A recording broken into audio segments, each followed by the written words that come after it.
Well, welcome back to part two. So last time we met, we talked about education finance in Vermont. And now we're going to pick up with looking at key elements of school district finances for our district. So the first thing that we will talk about is the fact that the state implemented a uniform chart of accounts that all districts must use. What this means is that whether you're here in Essex or South Burlington or Orleans, we all use the same segments of our chart of accounts so that they should be able to be comparable from district to district. So if I'm looking at supplies in my district, it's the same number as what Orleans is using, for example. Along with that, they published a guide that all districts are supposed to use, which also tells you a little bit more information. It goes a bit deeper so that it has scenarios and examples so that if you have a question and you're like, where does that go? How do I actually treat that type of a cost?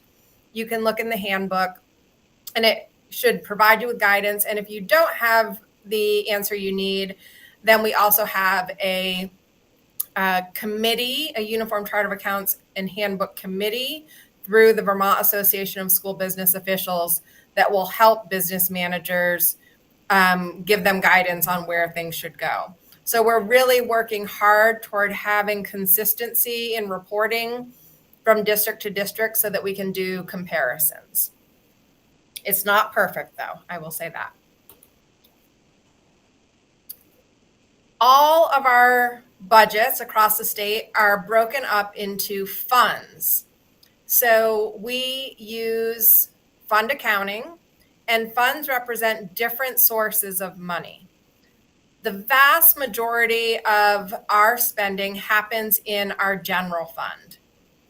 And by statute, at the end of any fiscal year, if we have unspent funds in our general fund, that has to go back to the voters and offset taxes in future years. So for example, any profit that we had at the end, any unspent funds that we had at the end of this most recent fiscal year, FY25, that will go into our FY27 budget and offset taxes in FY27. The main source of revenue for the general fund is the state education fund. So we talked about that last time. In addition to the general fund, we also have some special revenue funds. That is where we keep track of all of our federal and state grant awards. So things like IDEA, Title I, Title II, Medicaid, those are all tracked in special revenue funds. So we keep track of a separate fund for each one so we can identify the revenue and the expenditures associated with those funding sources. Yes, Marlon? Hey, I have two quick questions for you, and I think just for it'll probably help the other board members and any of the public that may watch this later on. For just to kind of clarify, just for my knowledge too, for unspent funds that go into the next year, that goes directly back into our budgets, not going back into the state fund. Correct. Just want to make sure, because I thought it was the case. I want to make sure so that folks understand that again, like, we always talk about the state fund versus ours. I think people understand that actually will go back to direct tax savings for folks in Essex and Westford. I think, it'd be good for folks to know that. And the other question too I had, and this one I don't know, so I'm kind of curious. In you guys budgeting through the year, I know, like in talking with folks at the state level, sometimes moving funds from other budgets can be easy, it can be hard. I probably assume from moving stuff from special revenue funds to general funds is probably a no-no, but if you needed to move funds, extra funds from general funds to special revenue funds, is that allowed? Or is there a process you have to go through to get that done? Or is that just a no-go altogether? There is a process you have to go through. It can be done. And there are a couple of ways that it can be done. If you're doing something in the middle of the year before the end of the fiscal year, you can make the decision like we actually did. I think it was in FY24, where we went to the board and the board decided, we've got excess funds, we're going to set those aside and create a reserve fund. That is one way to do it. After the fiscal year has ended, because the statute says you must roll those over, the only way that you can do something different is through an article. Okay. And that would be voter approved. So you could go to the voters and say, we have $4 million. We only want to put $2 million toward the budget. The other $2 million we want to put in a reserve fund, or we want to repair a roof, or whatever it is you want to do with it, you can do that. Sounds good. Thank you so much for that. Appreciate it. Absolutely. Andre?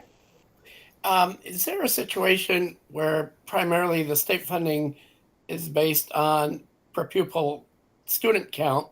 Is there any situation where if we project X number of students and then we end up with less students than what was predicted, is there a clawback for those funds back to the state? There is not. And I want to take us back to this slide from last time we met, which actually we do not currently have a per pupil funding system. So although pupils are part of the calculation, our funding is not based on the number of pupils. So that is, excuse me, under Act 73, that is what we would be moving to. Foundation. Yes, but we do not currently have that. So no, there is no clawback based on student count. So what's the relationship of the weighted students in order to funding? The relationship is, we go back to our presentation from last time.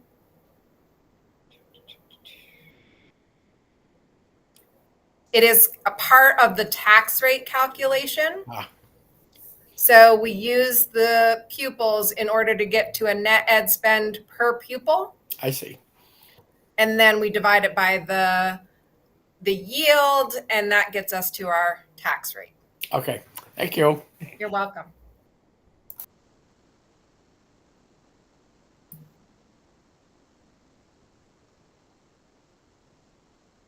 Okay. So as we look at our spending in FY25, we're excluding the tech center because that's a separate fund in and of itself. If we just look at Essex Westford, you can see that 91% of our spending was in our general fund. The next largest portion, 9%, was our special revenue. So 99% of our spending is from general fund and special revenue.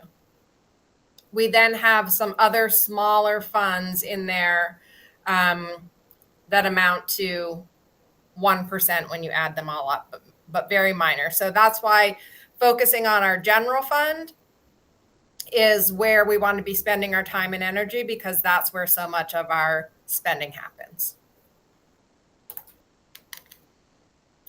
When we look at where our sources of revenue come from, 87% come from the state. That's the state education fund or other state sources of revenue, which is the categorical funds that we talked about last time we met. We then have local funds. The majority of that is represented by our tuition that we receive from other districts that send their choice students to us. And then we do have some portion that is federal funds that we get. Largest portion, though, those state funds, the state education fund. When we look at our spending, we track it in a lot of different ways, which gives us flexibility to be able to report in different ways that we want to look at things. We track spending based on where did we spend the money? Did we spend it in Westford? Did we spend it at Hiawatha? Did we spend it at Essex Elementary School? So that's one way that we look at things. We also look at what program did we spend the money on? Was it regular education? Was it special education? Was it multilingual programming? So we have that way to be able to segment out our spending. We look at function. So what did we spend this on the library? Was this a finance expense, an HR expense, direct instruction, athletics? All those different ways that we can look at how we spent our funds. And then we also look at what did we spend it on? Did we spend it on salaries? Was it health insurance, utilities, tuition? So that gives us a lot of different ways that we can look at things. And when we put the budget book together last year, which I think all of you should have a copy of, you can start to see in that budget book that we looked at our expenditures in a lot of these different ways. We had it broken out by school, by department.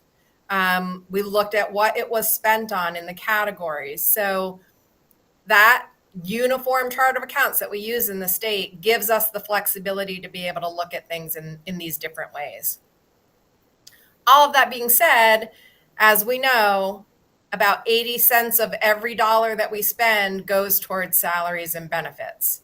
So while we have other stuff like insurance and utilities and supplies, it's 20 cents of every dollar. So if we focus on the salaries and benefits, we're focusing on 80% of where we spend our money.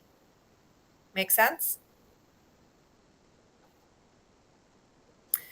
So this is just a graphical depiction of that. You can see 59% salaries, 21% benefits, leaving 20% left over for those other non-personnel related costs. Now, this is taking the pie and looking at it by function. So we talked about that as being a way that we can look at things. And we looked at this actually when we did the finance presentation at the last board meeting. And I'm realizing I had better notes on the one that I presented at the board meeting. I didn't carry those over to this slide. So we can go back to that other one if we have questions. But you can see that most of what we spend our money on, about 60 cents on every dollar, is on direct instruction, teaching our students in the classroom. But then you have those peripheral things that, to me, are very closely tied to our direct instruction, like transportation. We have to get our students to school. Child nutrition, we feed our students while they're in school. We have support services like nursing, guidance counselors, the principal. All of those types of costs aren't in direct instruction, but they're so closely connected to being able to provide high quality instruction to our students. So while direct instruction is only 60 cents of every dollar, or 59, I would argue that we come and we grab some of these other pieces of the pie and we get a much larger percentage. When you look at the central services, the district office, we're really talking about 6% of our spending overall coming out of the district office. Marlon. Hey, Heather, a couple of things here. I'm just kind of like thinking in my head for as we begin to have the full talk with the community and the full board around the budget. I always love in prior years when you show like the dollar piece and you show like different avenues to show that, again, with personnel, 80 cents on every dollar is or going to cost for our district. So I think when folks think about, oh, you're spending a lot here, you're spending a lot there, well, a lot of it is to our high quality staff, which again is year over year we're talking about, that's what people want to see. I think that's a great thing to continue to show to folks. I like this one though too, because I think again, when you talk about instruction, obviously that is a huge and extremely important piece of the pie. But I don't know if there's some way you could think about, maybe we bounce this off of advocacy or just the whole board in general, or maybe you guys talking in district office together. If there's some way to kind of show this here, you show this pie chart, but then show, like, again, all these pieces that directly tie to a student's day. whether they see it or not, are things that getting them there to school. That transportation is vital to students for their learning day. The direct instruction, but those support services, the student that may be talking to a counselor, clinician, maybe talking to a school counselor, you know, the forms that are done to get them, taken care of through Medicaid and other pieces that are taken care of by our staff in those buildings. Universal meals, the staff to take care and feed our students, to fuel them in the morning and fuel them in the afternoon. All those pieces help create a student being able to excel to their very best. And all these pieces of support that whole student. We talk about that too, about how we're always trying to support the entire student. These pieces, I think, are important to talk about that. So when community members initially think, what we always hear them say is the first thing is that, well, if it doesn't directly support the student, then we should get rid of that first. But a lot of these pieces here, and I would argue, say, for probably even more than 8% of it, directly supports the student. It may not be that teacher in front of them in the classroom, but these things, without these pieces, a lot of our students would not be able to be in that classroom to begin that direct instruction. So again, just another thing to think about. Mark, I see you could kind of it's ruminating in your head too, but just something to think about. I think that, again, as we always paint the story of the budget, I think these are things that really would connect to community members, why these pieces are so important. And they're just not frivolous spending. They are vital to every student every day in those buildings. So I think that if we kind of continue to really evolve our storytelling around the budget, I think that might be a way to do it, and why these pieces are important. And maybe, like you said, for the spending piece you talked about, in different areas, we can say that our ELL students that make up maybe 10% of our district, these pieces are important to them, and these are things that help support them every day. This is why it's important. Students are IEPs. These are the support services that they utilize that allow them to be able to spend more time in our buildings than they would in outside placement services. Because I think of the article that came out from AOE the other day in BT Digger, it talked about things like that we have as a state, we have more students that are IEPs than anybody else. And it's really probably because we have better opportunities to test because we're smaller. But with that, we also have more students that are in their districts and not being outplaced. And we also see that too through ARC and through ACE and through all of our other services in our schools. That's another way we can tell that story, that these are things we're doing to keep our students at home with us, with the folks that they know that can support them the best in instruction. And then the last piece, we talked about central services because it always is a hot topic. The AOE article talked about too that across the country, central services usually run about 6 to 7% for most districts. That's average across the country. But in Vermont, most of them run 6%. They're running lower than national averages. That's another piece that we can tell that, look, again, we're being fiscally responsible, and we're doing it for the central services that is running below national averages and right at or below Vermont state averages. Again, just ways to tell the story throughout this budget. I think these are things that we can do to kind of weave the story together about why these things are important and why we're being very smart and strategic in how we spend our money in each of these buckets. To pull all this together, the numbers I think are extremely important, but there's a story I think that can be told that when we can talk about this at the full table, and so the community can see this, then we can share deliverables on the budget page.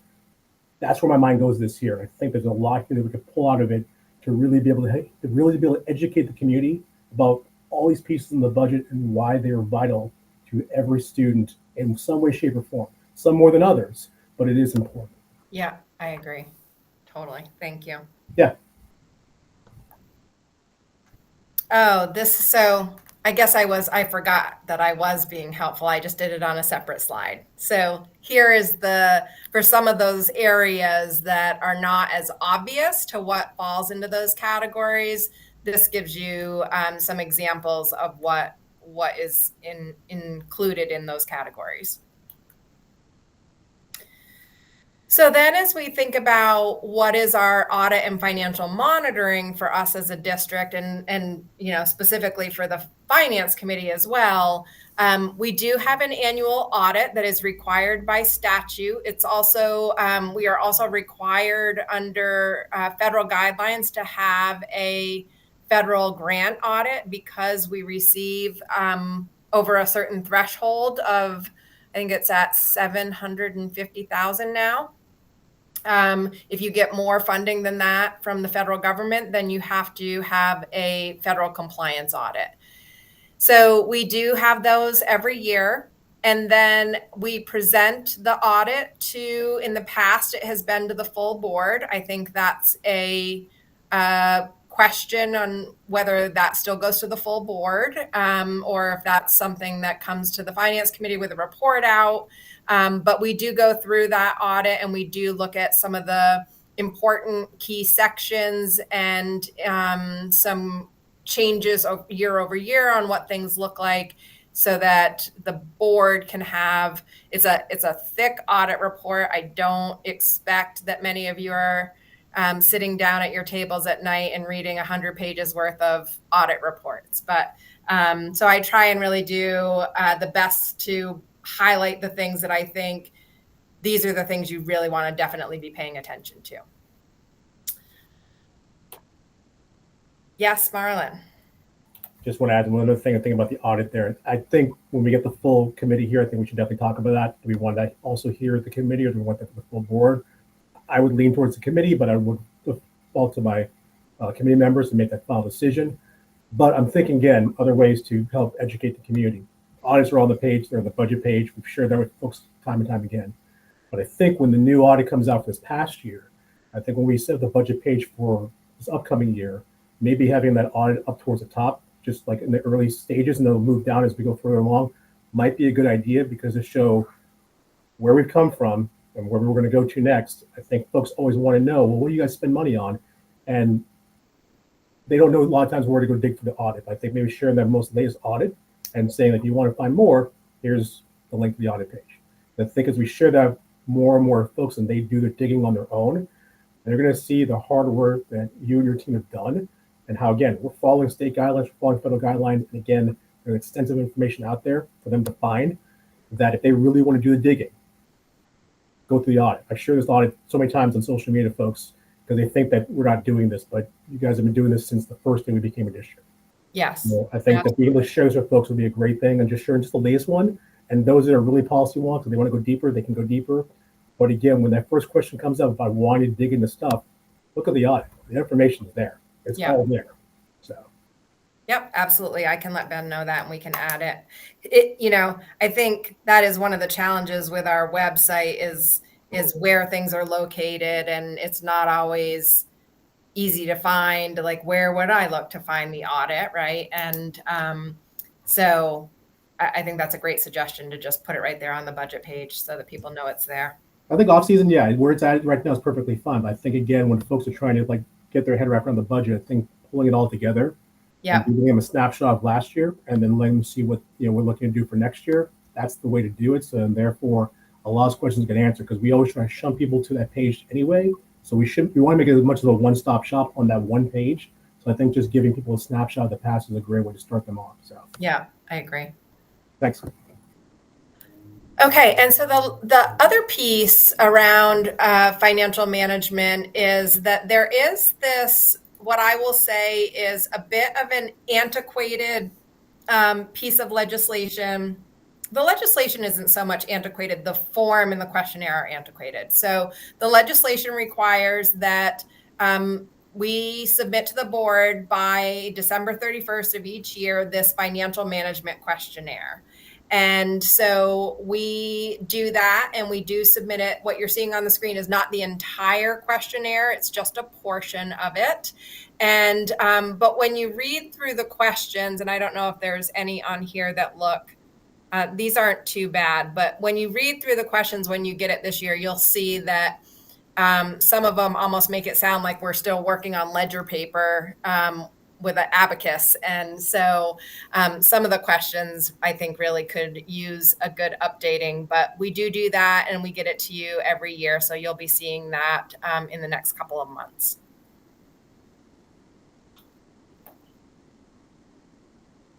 And then, of course, we do our quarterly financial reports, and we explain variances between budget and actual, and we compare to the prior year. And then we also have our board clerk sign off on warrants every time that we issue checks. And so they get a complete check register that shows every check that we issued and what it is for. So that's another type of outside control that we have over our finances. And so that is it. I know that was a lot. It actually probably is nice that it got broken up into 2 sections because it didn't seem quite as overwhelming. But any questions that are coming to you that we didn't already talk about as we were going through the presentation? Yeah, I'll turn it to Ann and Audrey. If you got any questions or anything that you'd like to know or any thoughts on what we shared? No, I think it was a very thorough presentation, and I'm very appreciative of you putting this together, Heather. It finally shed some light on what I found confusing as to where the money comes from. Yeah, yeah. And I think this could be a good thing too. You know, we didn't have any new board members this year, but certainly once we have a new board member, even if they're not sitting on the finance committee, I think this would be a good orientation to be able to provide to a new member because, you know, you almost hit the ground running and right after you start, you're pretty quickly into budget season. And so having some sort of a orientation, I think, could help new members so that it's not quite as challenging in year one. I do have a question. I'm not sure if you can answer it or not, but one thing that always pops up on the news is Vermont is one of the highest per pupil spending. But the question I have, is every state using the same model or accounting to determine that? Because, you know, the numbers always differ in how one arrives at the numbers differs. Yeah, I mean, I think that is the first question to be asked, right? Is like, how are they looking at that ratio? But there are national data collection agencies like the National Center for Education Statistics, NCES, and they do collect directly from the states the financial information and the enrollment numbers. So usually when they're looking at their data, they're not putting weights on students. It's just a pure Gross. enrollment when they're doing that look. And, you know, I think what we know about the state of Vermont is that we haven't, as a state, always done a great job in ensuring that the data that was being submitted was accurate. And you've heard, I think, the Secretary Saunders talking about their plan to really focus on that more and try to do a better job. So, you know, I know when I've looked at the data before on NCES, I'm like, that doesn't look quite right. And we've had conversations with the Agency of Education of how are you getting that data to NCES because it doesn't look right. And you know, you really have to be knowledgeable about what you're pulling from districts and how you're getting at it and what you're asking to ensure you're getting the right data. And I don't know that we've always done a great job at that, but I do think it is certainly on the priorities for the secretary to be really looking at our data and trying to do a much better job on it from a state perspective.